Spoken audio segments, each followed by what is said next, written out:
قل ان کنتم تحبون اللہ فاتبعونی یحببکم اللہ صدق اللہ العظیم ان اللہ و ملائکتہ یصلون علی النبی یا ایھا الذین آمنوا صلوا علیہ وسلموا تسلیما اللہم صل علی سیدنا مولانا محمد و علی آل سیدنا مولانا محمد و اصحاب سیدنا مولانا محمد و بارک وسلم علیہ۔ میرے عزیز دوستو، شرکائے محفل، رائے آپ کے مسافر، عاشقان رسول، احترام اولیاء اللہ کا احترام کرنے والے، محبت رکھنے والے سب کو میری طرف سے انتہائی مؤدبانہ السلام علیکم۔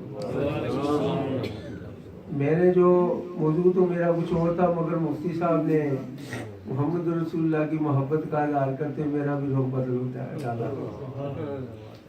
یہ قرآن کریم میں یہ حکم ہوا ہے، قل ان کنتم تحبون اللہ فاتبعونی یحببکم اللہ۔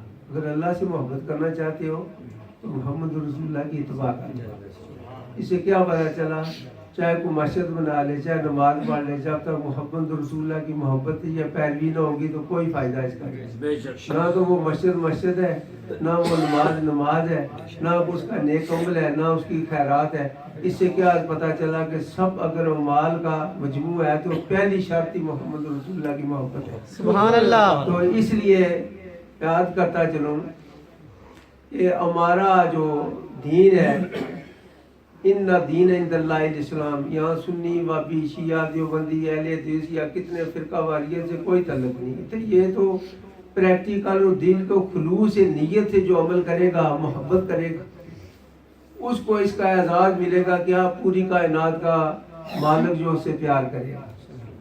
یہ معمولی سی بات نہیں ہے، یہ بہت بڑی بات ہے کہ اللہ سے محبت کرنا چاہتے پوری کائنات کا مالک جس کا کوئی اندازہ ہی نہیں لگا سکتا، اس کی محبت کا سر چشمہ کیا محمد رسول اللہ کی محبت اور پیروی۔ اس سے بڑی بات اور کیا ہو سکتی ہے؟ پوری کائنات کا مالک، ہر جیا جون کا مالک، خالق، رازق بھی، عزت دینے والا بھی، نور ایمان دینے والا بھی، ہر چیز کا مالک۔ راضی کہاں سے ہوگا؟ محمد رسول اللہ کی پیروی سے، محبت کرنے سے۔ اس کے علاوہ اگر کوئی چاہے کہ میں نماز پڑھوں گا تو اس کی کوئی نماز نہیں۔ اگر کوئی یہ چاہے کہ میں مسجد بنا لوں، بے شمار مساجد بنا لوں، کوئی فائدہ ہے۔ کیا پتہ چلا؟ وہ مسجد ہی نہیں ہے جس میں محمد رسول اللہ کی پیروی نہیں ہے، محبت نہیں ہے۔ تو اس لیے یہ میں گزارش کرنا چاہتا ہوں کہ ہم نعرے لگاتے رہیں بے شمار، مگر جو اصل خلوص کی جو بات ہے اگر وہ ہمارے اندر نہیں آئی، اس نعرے سے ہمیں کچھ نہیں۔ اصول اس بات کا ہے کہ ہم جو زبان سے اقرار کر رہے ہیں محمد رسول اللہ کی محبت کا اور جان کی بازی لگا دینے کا عہد کر رہے ہیں کہ محمد رسول اللہ کی محبت میں جان بھی قربان ہے، تو جو میرے آقا حضور نے ارشاد فرمایا تمہاری نماز تمہاری میری آنکھوں کی ٹھنڈک ہے، تو اگر وہ نہ پڑھے، نماز کا تارک ہو، سنت رسول کا تارک ہو، نماز سے بالکل ہی فارغ ہو، تو بھائی یار ایسی محبت اگر ان مسجد بنانے والوں کو کچھ نہیں ملا تو ملے گا ان کو بھی کچھ نہیں۔ جو خلوص کے بغیر، پیروی رسول کے بغیر اگر وہ کام کریں گے کوئی اسے فائدہ نہیں ملے گا۔ ہمیں بھی چاہیے کہ پوری کی پوری طریقے سے اللہ اور اس کی رسول کی ہر ادا کو اپنا لیں۔ ولی اللہ اور خلیفہ کی معیار کیا ہے؟ اصل میں معیار اس کا یہ ہے کہ وَذَرُوا ظَاهِرَ الْإِثْمِ وَبَاطِنَهُ، چھوڑ ڈالو ظاہر گناہ کا اور اس کا باطن۔ اس سے کیا پتہ چلا؟ اس کے باطن میں کسی برائی کا خیال بھی نہیں آئے۔ ظاہر گناہ کو بھی چھوڑے، اس کا باطن، اس کا خیال بھی نہ اس کے اندر آئے، پھر باطنی قوت بھی اسے ملے گی۔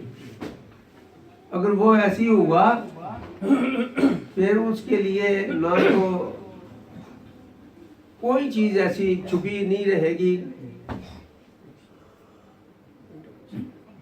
جس سے اللہ خود پیار کرتا ہے، کائنات کا مالک۔ کیا بھی اس سے اپنی تخلیق چھپا کر رکھے گا؟ پھر دوستی تو نہ ہوئی. اس سے پردہ کیا ہوگا؟ گھر والوں سے کوئی پردہ کرتا ہے؟ گھر والے بغیر کسی ہیل و حجت کے اندر آ جائیں اسے کوئی منع نہیں کر، مگر غیر تو اندر نہیں جائے گا. اجازت مانگے گا، نہ جانے بات بھی ملے گی یا نہ ملے گی. اس سے پتہ چلا کوئی میرے پیارے آقا حضور کی محبت رکھنے والے بغیر ٹکٹ کے، بغیر فیصلے کے جائیں گے، بغیر حساب کتاب سے جائیں گے. نعرہ تکبیر، نعرہ رسالت. تو دوسرا ایک محمود اور ایاز کا ایک قصہ میں عرض کرتا چلوں کہ محمود نے چاہا کہ میں خواجہ ویس کرنی، خواجہ خضر کو دیکھنا چاہتا ہوں. سب وزراء کو جمع کیا، کوئی بندہ ہے ایسا کو جو میرا خواجہ خضر سے بات کروا دے. تو ایک بوڑھا تھا مجھ جیسا نکما، اس نے کہا کہ میں ملاقات کروا سکتا ہوں، مگر میرے بچے ہیں، بھوکے ہیں، تو ان کا اخراجات دو، اگر آپ دیں تو 6 ماہ کی مہلت بھی دیں تو میں کروں گا. 6 ماہ گزر گئے. محمود نے پوچھا کیا بنا ہمارے کام کا؟ خواجہ خضر سے ملایا آپ نے؟ ابھی نہیں ملایا. کہنے لگا حضور ایک 5 ماہ کی 6 ماہ کی اور مہلت ہی دیا ہے. تو وہ بھی جب گزر گیا پتہ چلا کہ یہ ٹال مٹول سے کام نہیں ہوگا، اصل بات سچائی کہہ دیتا ہوں. اس نے کہا میں تو جھوٹ بول رہا تھا، بچے بھوکے تھے کہ میرے بچے کھانا کھائیں گے، تو بچوں کی بھوک پیاس جو ہے ذلت مجھے برداشت نہ تھی تو میں نے جھوٹ بولا. اس نے اپنی کابینہ ساری کو گزرا کو جمع کیا تو پوچھا یہ اس نے بادشاہ سلامت سے جھوٹ بولا ہے، دھوکہ دیا ہے، اس کی کیا سزا ہونی چاہیے؟ جو سینئر موسٹ آدمی تھا اس نے کہا جی اس پہ کتے چھوڑے جائیں. تو ایک بابا بھی وہاں بیٹھا ہوا تھا، اس سے پوچھا کیا بابا یہ اس نے فیصلہ ٹھیک کیا؟ تو بابا جی نے کہا کہ ہاں جی بالکل ٹھیک کیا اس نے فیصلہ. دوسرے سے پوچھا تھا اس نے کیا اس کا سزا ہونی چاہیے؟ انہوں نے کہا جی اس کی گردن کاٹ دینی چاہیے، یہ بادشاہ سلامت سے جھوٹ بولا ہے، اس کی گردن کاٹ دی جائے. تو جو اس سے پوچھا کہ بابا یہ اس نے فیصلہ یہ کیا، انہوں نے یہ کہا تو یہ کیا کیا اس نے فیصلہ درست ہے؟ تو بابا جی نے کہا ہاں بالکل درست ہے. محمود بڑا پریشان ہوا، تو ہر فیصلہ ٹھیک ہی مان رہے ہیں. جب ایاز کی باری آئی، ایاز پوچھا کہ یہ اس نے یہ کیا تو آپ کی کیا رائے ہے؟ تو اس نے کہا کہ ایاز نے کہا کہ آپ بادشاہ ہیں، اس کے بچے اگر کھانا کھاتے رہیں تو آپ کو کیا فرق پڑے گا، معاف کر دیا حضور. پھر بابے سے پوچھا کہ یہ بابا اس نے یہ فیصلہ کیا ہے، اس نے ٹھیک کہا؟ تو بابا جی نے اس کو بھی کہا کہ اس نے بالکل ٹھیک کہا. تو محمود نے پوچھا کہ سب کو ٹھیک ہی آپ کہہ رہے ہیں تو یہ قصور کس کا؟ تو درویش ڈرا نہیں کرتے کسی سے. بابا جی نے کہا کہ قصور آپ کا، بادشاہوں سے وہ ڈرا کرتے ہیں. جو اللہ کے بندے ہوں، جو کائنات کے مالک کے دوست ہوں، وہ کسی سے ڈرتے ہیں؟ یہ تو نے جو اپنی کابینہ بنائی ہے، یہ پہلا آدمی جو تھا یہ بادشاہوں کے کتے پالا کرتا تھا. اس نے اپنی قومیت، اپنی کاسٹ کو ظاہر کیا کہ میں کون ہوں. دوسرا قصاب کا بیٹا تھا، تو اس نے سمجھا کہ اونٹ کا کام ہی ہے گردن کاٹنا، اس نے اپنی کاسٹ کا ظاہر کیا کہ یہ کیا. تو ایاز نے کہا کہ معاف کر دینا، چونکہ یہ سید ہے، سید کا کام ہی ہے معاف کر دینا، اس لیے میں نے اس نے یہ فیصلہ کر دیا، بابا جی نے یہ کہا. تو ایاز نے کہا کہ آج اگر بابا جی نے میرا پردہ ظاہر کر ہی دیا تو ایک پردہ میں بھی ظاہر کر دیتا ہوں کہ جس خواجہ خضر کی آپ تلاش میں تھے یہ وہی بابا ہے. بات میں یہ عرض کرنے چلا ہوں کہ میں نے بھی ایک بابا تاڑ رکھا ہے. سچی بات بتا رہا ہوں، ایمان کی پوری قوت سے کہہ رہا ہوں، میں نے بھی ایک بابا تاڑ لیا ہے کہ بابا حضرت پیر اولیاء بادشاہ موڑا شریف والا بابا. اگر باخدا صحیح ایمان کی پوری نیت سے قلب کو صاف رکھتے ہوئے خلوص محبت سے جیسے وہ کہیں اس کے ساتھ چلے تو خواجہ خضر تو خضر کا محمد رسول اللہ کا بھی دیدار ہو. میں عرض کرتا ہوں، میں اپنے آپ کو خوب جانتا ہوں، مجھے تو گھر والے بھی نہ پہچانتے تھے، اہل محلہ تو دور کی بات ہے، گھر والے بھی نہ پہچانتے تھے. بلکہ یوں تک بھی کہہ سکتا ہوں اگر میں جھیلم جائیں تو اس کے لیے کرایہ تلاش کرنا پڑتا ہے، میں کیا کروں؟ وہ تھوڑی سی اندر سے چاول بھیج فروخت کرتا ہوں تو مجھے کرایہ بن جائے گا۔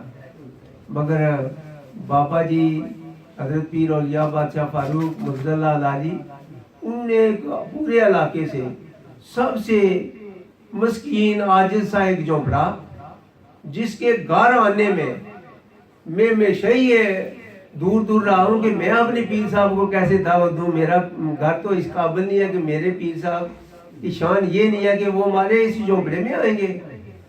دعوت تک نہیں تھی، پیچھے پیچھے رہا، دور دور کھینچا کھینچا، مگر پتہ نہیں انہوں نے کیسے ہوا کہ ایک غریب جھونپڑے سے ایک بچے کو اٹھایا، اپنے سینے سے لگایا تو مدینہ دکھا دیا۔ میں ایمان کی پوری قوت سے کہتا ہوں اس سے پہلے مجھے گھر والے بھی نہ پہچانتے نہ اہل محلہ جانتے۔ آج یہ دور اتنے نزدیک سے اس سردی میں اپنے آرام کو نظر انداز کیا ہے۔ یہ جو آج کی خاص کر 11ویں ہے، یہ اس میں وہی لوگ آئے ہیں جن پہ خصوصی اللہ کا کرم ہے، اور یقین جانے میں ایمان کی پوری قوت سے کہتا ہوں خدا دیکھ رہا، جب آئے بھی تھے تو جب جائیں گے بھی تو خدا دیکھ رہا ہے۔ تو جس کے لیے آئے ہیں وہ آپ کو پہچانتا ہے۔ یہ ایک وقت آئے گا تو سب جب آپ کا نور ایمان کا جو چراغ جلا اٹھے گا تو پھر اندر سب سے پہلے کیا ہوگی؟ اندر کی خامیاں انسان کو نظر آنے لگے گی۔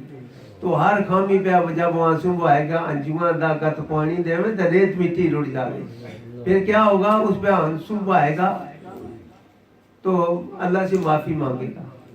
جب اس کی برائیاں بدن سے نکل گئی، اس کی جگہ نیکیاں آئی، تو پھر کیا؟ نیکی کے اس نور نے اس کا سینہ منور کیا۔ باب آدم کو بھی دیکھ تو محمد رسول اللہ کو بھی دیکھ لے، اس پہ زندگی کا وہ لطف اٹھائے، اور جدھر بھی وہ جائے گا، جہاں بھی کہیں جائے گا، دعوت اللہ کرتا جائے گا۔ اس لیے کہ اس کو اور کوئی بات پسند ہے ہی نہیں۔ ملی کہاں سے؟ اتباع رسول سے۔ اتباع رسول حاصل کرنے کے لیے کوئی اللہ کا بندہ ہی ہمیں چاہیے کہ جو اس کے ہاتھ میں ہاتھ دے، پھر پیچھے پلٹ کر نہ دیکھے، اس کی خامیاں نہ تلاش کرے، اپنی اندر کی جو ذمہ داریاں ہیں، اپنی اندر کی خامیاں، اس کو آہستہ آہستہ نظر رکھیں کہ میں نے کیا کیا کیا۔ میں کچھ پہلے بھی ایک بار یاد کر رہا ہوں، آپ دوبارہ میں یاد کرنا چاہتا ہوں کہ کچھ دنوں میں دیکھا کہ میرا پاکستان، پیارا پاکستان، انتہائی مشکل ترین دور سے گزر رہا ہے۔ ایک تو ہمارے جو اسلام ہے اس کو نقصان پہنچایا جا رہا ہے، ایسے عیار قسم کے لوگ۔ دوسرا، ملک کو نقصان پہنچانے کی طرح طرح کے حربے تلاش کیے جا رہے ہیں ہمیں نقصان پہنچانے کے لیے۔ میں نے جی چاہ آج 2 بجے کھڑا ہو کر بارگاہ الہی میں دعا کروں گا اپنے پیارے پاکستان کے لیے، اور میرے آقا کریم کی امت کی بخشش کے لیے دعا کروں گا۔ جب ٹائم تو آ گیا، جب ہوا میں ہاتھ بلند کیے، دیکھا کون سا عمل میں بارگاہ الہی میں پیش کروں تو دعا کروں۔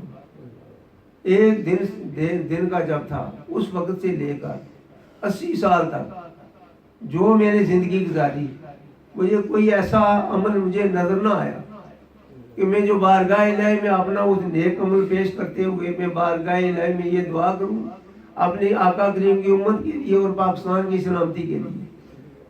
سچی بات بتا رہا ہوں کہ ہاتھ نیچے گرا دیے، سوائے رونے کے علاوہ میرے پاس اور کوئی چارہ کار نہ تھا۔ یہ الگ بات ہے کہ وہ ہمارے عیب کو نہیں دیکھے گا، اپنے فضل کو دیکھے گا۔ میں کائنات کا مالک ہوتے ہوئے اس مسکین عاجز کے ہاتھ خالی لٹانا، یہ اللہ تبارک تعالیٰ کے شان کے خلاف ہے۔ دیکھیں بچوں، بات اصل میں یہ ہے کہ جو اگر نیک عمل میسر آیا، پتہ نہیں قبول ہوا یا نہیں ہوا، کوئی اس پہ گمان نہ کرنا۔